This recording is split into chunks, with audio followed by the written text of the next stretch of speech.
আমাদের স্পেশাল গেস্টের খাস খাতির যত্ন করে থাকি।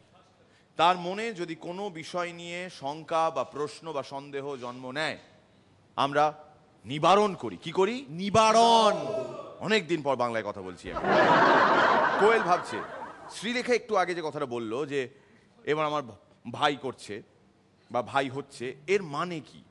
কোয়েল খুব সিম্পল একটা পলিসি। আমরা আমাদের জীবনে অল ইজ ওয়েলকে যেরকম ইম্পর্টেন্স দিয়েছি, thanks to Aamir Khan and his 3 Idiots, সেইভাবে আমরাও একটা টার্ম আবিষ্কার করেছি, যে টার্মটি হলো ভাই হয়েছে। মানে ধরো তোমার জীবনে কোনো ট্র্যাজেডি, কোনো ক্রাইসিস, কোনো সমস্যা দেখা দিয়েছে, তুমি সেটাকে সমস্যা হয়েছে বলবে না, তুমি বলবে ভাই হয়েছে। প্লিজ ওয়েলকাম আমাদের নেক্সট কন্টেস্টেন্ট বিজয়গড় থেকে প্রাঞ্জল।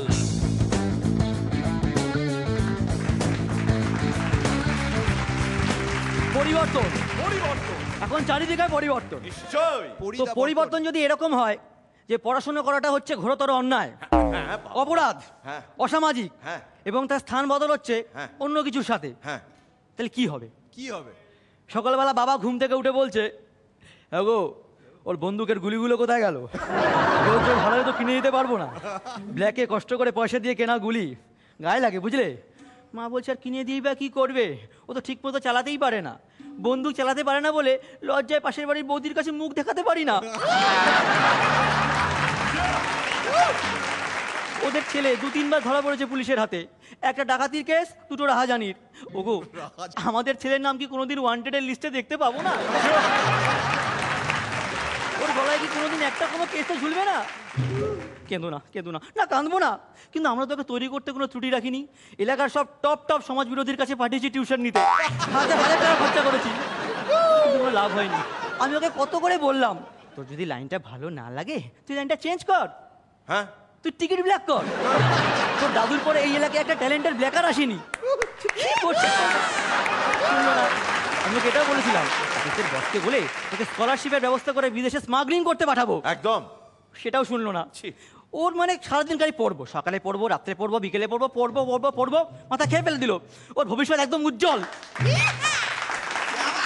চলে যাচ্ছি আরেকটা বাড়ির ঘটনা।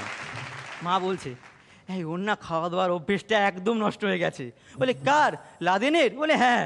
আর কার বলছি? বলে কেন? বলছে আর বলো না, রোজ ওর জন্য 2 প্যাকেট স্পেশাল করে বিরিয়ানি, না বিরিয়ানি কিছুতেই পুরোটা টানতে পারে না একদমে। সে কি, ওর বুকে কোনো কষ্ট টষ্ট নেই তো? কারণ এই বয়সে তো ফুল দমে টানার কথা। আমি তো তাই করতাম না, ঠিক বুঝতে পারছি না। তো কই, ওকে ডাকো।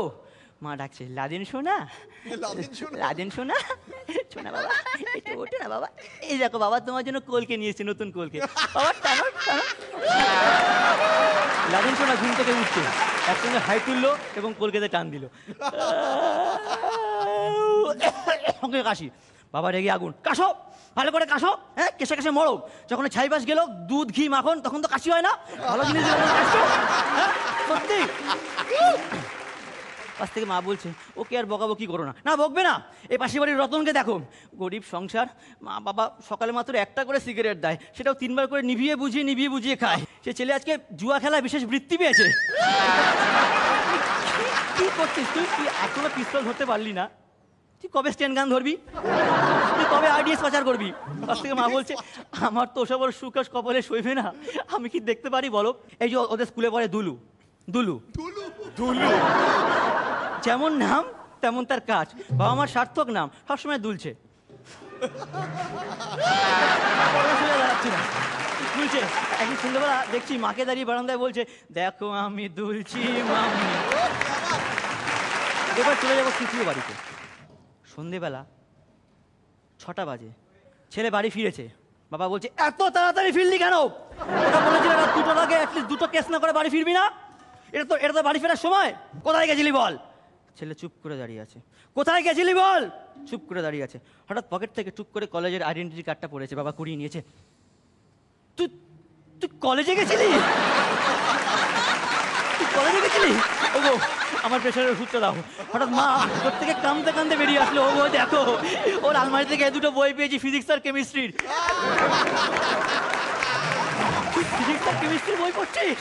আজ তো ঠাকুমা আজকে কি বেঁচে থাকলে তোর নাম 7 করে ডেকেছিল দাউদ, সে কি তোর এই দিন দেখার জন্য? করে বললাম সামনের মাসে বিগ বাউন্ডুলে প্রতিযোগিতা আছে, তুই যদি এখন থেকেই অন্তত 10-12টা লেট নাইট শো দেখা প্র্যাকটিস না করিস, তুই তো অডিশনে ক্যান্সেল হয়ে যাবি। তুই বেরিয়ে যা, বেরিয়ে যা। ছেলে বেরিয়ে গেল। তাহলে 8 মাস পর ছেলে ফিরেছে। এ বাপ, দরজা খোল, দরজা খুলবি না, কানের গোড়া দেবো। এ বাপ, ভিতর থেকে মাস ওগো ছেলে মানুষ হয়ে ফিরেছে। ওগো তুমি দরজাটা খোলো, প্লিজ খোলো। বাবা বেরোলো। আয় বাবা, বুকে আয় বাবা, আমি এই দিনটার জন্য অপেক্ষা করছিলাম। আজ তো ঠাকুমা যদি বেঁচে থাকতো, শুনতো তুই তোর বাপকে বলছিস কানের গোড়ায় দিবি, কি খুশি হতো বাবা। একটু বুকে আয় বাবা, বুকে আয় বাবা।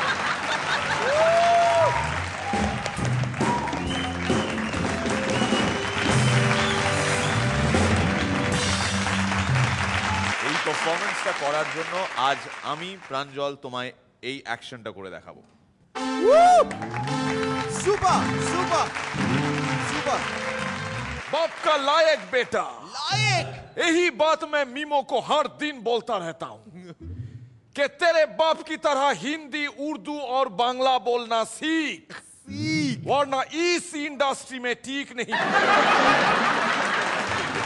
বরন্দা, দারুণ এনজয় করেছি। আমার মানে কলেজ লাইফটা একদম ফ্ল্যাশ করলো সামনে। এমন বদমাইশি করতাম এইসব নিয়ে, আপনি কোন গল্পের কোন ওই চরিত্র সব করেছিলেন? কিছুই। আচ্ছা, মানে জীবনে আমরা পড়াশোনা নিয়ে তো বাড়িতে বকাবকি হতো, হ্যাঁ। সেই সময় মানে দিদির কাছে খুব মারও খেয়েছিলাম, মানে তাড়া করেছিল আমাকে। আমি আমার এক বন্ধু দুজনে এরকম করতাম। মানে জানিস তো আমার বাবার ছবি বেরিয়েছে কোথায়, এই যে ইন্টারন্যাশনাল যে পকেট মারের যে ইয়েটা বেরোয়, যে ম্যাগাজিনটা বেরোয়, তাতে বাবা কাঁচি হাতে দাঁড়িয়ে আছে, অসাধারণ। তারপরে তারপরে বাবা ভীষণ বলছে, আমি তো লুকিয়ে লুকিয়ে জাস্ট বইটা খুলেছি, বাবা সঙ্গে সঙ্গে একটা বোতলের সামনে রাখলো, না খেয়ে না তাড়াতাড়ি। হঠাৎ আমি বইটা লুকিয়ে দেখেছি, বাবা দেখে ফেলেছি। কি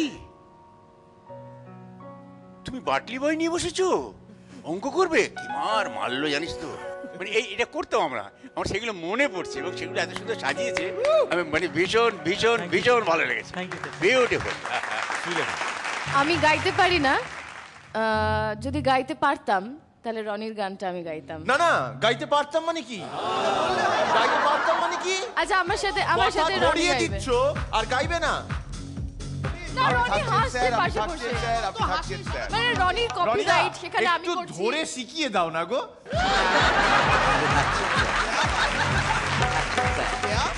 আমি থাকছেন স্যার, আমি থাকছেন স্যার, আমি আমি আমি আমি আমি থাকছেন স্যার।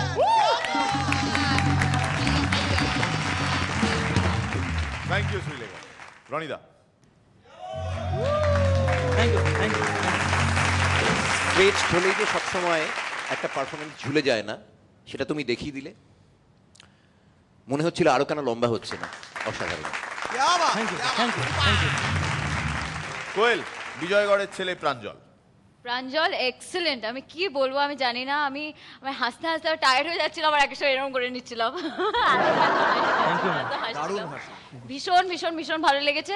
যেটা পরাণ জেঠু বললেন কিছুক্ষণ আগেই, সেটা আমার মানে আমার নিজের ব্যাপারেও আমার ওরকমই মনে হচ্ছিল। আমার কলেজের কথা মনে পড়ে যাচ্ছিল। আমি গোখেল থেকে যখন আমি বাড়ি ফিরছিলাম বাসে, আমি আর আমার বেস্ট ফ্রেন্ড অন্তরা, আমরা দুজনে ফিরছি, তখন একদিন ভীষণ অ্যাডভেঞ্চার করার ইচ্ছে হলো। বললাম না না, আমি আজকে টিকিট কিনবো না। একটা হয় না এক এক সময় বোকা বোকা ইচ্ছে করে, তো আজকে টিকিট কিনবো, দেখবো চেকার কিরকম করে বকে। তারপরে আমরা অন্তরা বল, কি রে কি বলছিস, এক্ষুনি প্রচন্ড সবাইকার মাঝখানে বকুনি খাবে। বললাম না ঠিক আছে ঠিক আছে, একটু দেখি, ফার্স্ট ইয়ার স্টুডেন্ট। আমি টিকিট তো কাটিনি। তারপরে চেকার, আপনার টিকিটটা কোথায়, আপনার টিকিটটা? টিকিটটা তো কাটিনি। আর আমি ওই ভদ্রলোকের এক্সপ্রেশন দেখছিলাম, মানে রিয়াকশন দেখবার জন্য আমি তাকিয়ে আছি। আমি তো টিকিট কাটিনি। ও মা, বকলেনি না, কোনো মজাই হলো না। কি আমার কখনো বকুনি খাওয়ার জন্য এরকম ভাবে বুকটা ধরফর করে ওঠেনি। যখন নাকি স্কুলে পড়তাম তখন পয়সা থাকতো না বলে প্রচুর বাসের টিকিটের পয়সা ফাঁকি দিয়েছি, কিন্তু বকুনি খাওয়া শুধু এই ইচ্ছের জন্য কখনো এটা করা যায় না। জীবনে কখনো বকা খায়নি, সেই জন্য এই বাসনা। Thank you Pranjal, thank you so much, all the best.